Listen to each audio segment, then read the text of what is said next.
pense que ça a projeté au monde est compliqué pour nous. Truc la surprise, il faut la guerrier.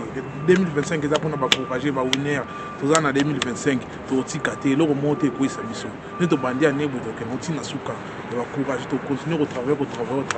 Le problème est quoi ça ôter. Le problème fait d'aller rendre chance mon rendre opportunité mon ko.